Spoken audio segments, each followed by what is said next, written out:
So many of you have tried so hard to balance out your life, knowing that you have had dysfunction in your life and you haven't been able to align that in your relationships, and you've lost out.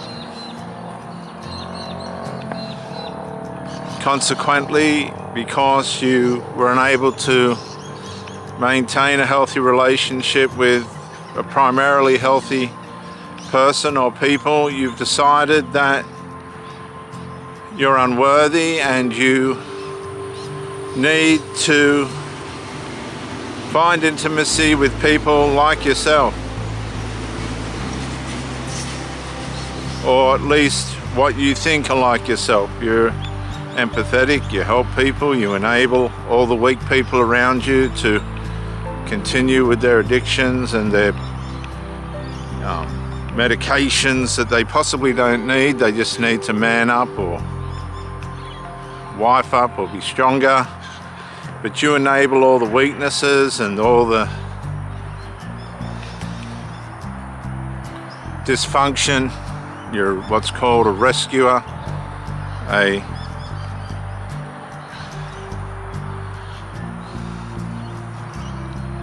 malfunctioning rescuer. You're rescuing people for the wrong reasons and getting the wrong results. And this is possibly why you've ended up where you are in life. You wasted your time in the wrong direction, going in the wrong direction and applying the wrong principles and getting the wrong results, and everybody else around you the same. But here and there, people would move away from you or create distance between them and you, and they will succeed. And you start to ask yourself, well, what possibly is wrong? Well, you might want to start with the alcohol intake or the drugs or the cocaine or whatever it is that you're wasting your life and money on and your person on. These are the things that silently undermine their users. The users don't believe that anything's wrong or anything's happening that could possibly be detrimental to them. And as life goes by, months, years, decades, and they've got a trail of destruction behind them, that really is quite clear to everybody else usually but themselves. This now confronts you, and you realize you've allowed yourself to be sold a lie. A lie.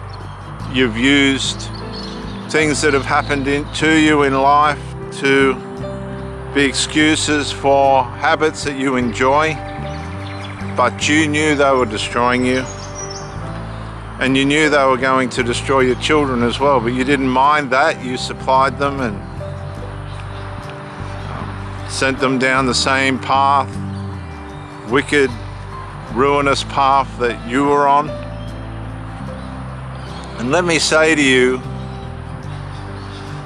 viewers watching this, the wicked, the sinner, can appear to have all things in life in order outside of the home. When they get outside, they can function reasonably well enough to show themselves as unaddicted and mentally well. It's not until you get behind closed doors and see inside the mirror they're looking in at themselves how bad and horrible things can get. And these people lie to themselves every day when they get up, and they fill themselves with their chemicals, and each day by day they're slowly killing themselves, slowly but surely wrecking themselves. Their chemicals have become their God. Their chemicals and drugs have become their life.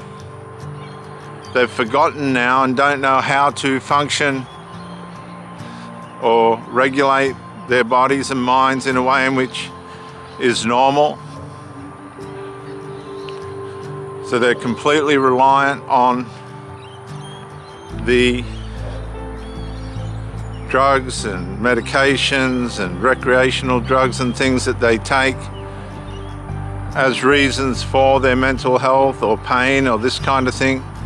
And I don't think anybody should suffer pain. For those that are legitimately taking medications for pain, that's cricket, as you would say. That's fair, it's necessary. Pain's a horrible thing and nobody should go through that, but it's the ones that are abusing the system, as it were, the system of themselves. They've got a franchise that's gone wrong. Their mental makeup has failed them. The way they saw things and dealt with things turned on them.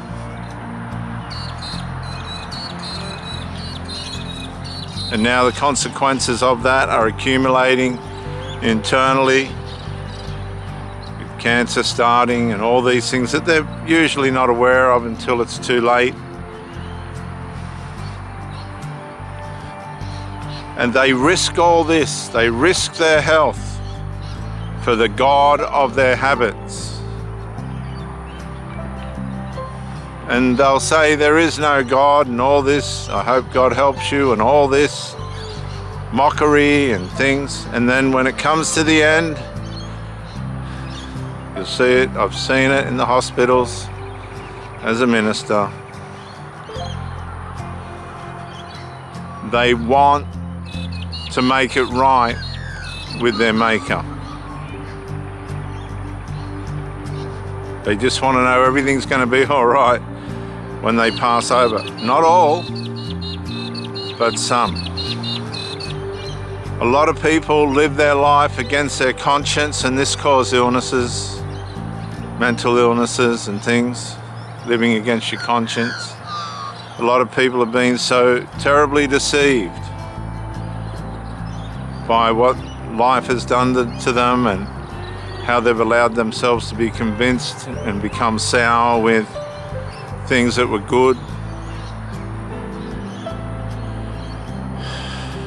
And when it all catches up, and for some people it catches up with them very young. If you go into a cemetery and just have a look, you'll be surprised at how many people die young. And you'll be astounded and alarmed.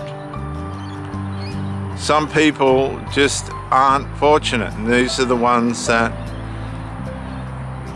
you cannot predict. They die young because they allow drugs and other things to come into their life when they shouldn't, and this puts them off the path that they're supposed to be on, and they become sick, ill, or have accidents, unexpected accidents that take their lives. Now, I'm not talking about tragedies. I'm talking about unnecessary deaths by way of going against our conscience. And your conscience will tell you, I don't care who you are, that smoking, drinking, and taking drugs and all this other stuff is wrong. Casual sex. We are made up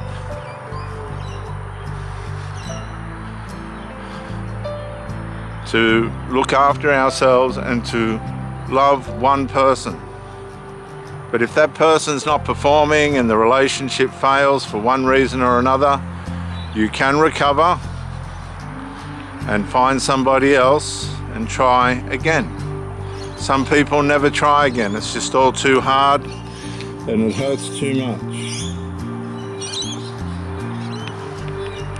Let me say to you today, whatever your situation is and however close you are to death or the abuse that you have, remember Christ died on the cross. He gave his life to show us how much he loved us. You say, what do you mean? He took upon himself all the punishment and pain that was due to us by the wrong things that we did against our conscience, so that in him we can relax, find forgiveness, find our way back to ourselves and know that it wasn't just a game. When Jesus died on the cross, whether you believe in religion or not, that's your business. He died for us, and he's there for us every single day.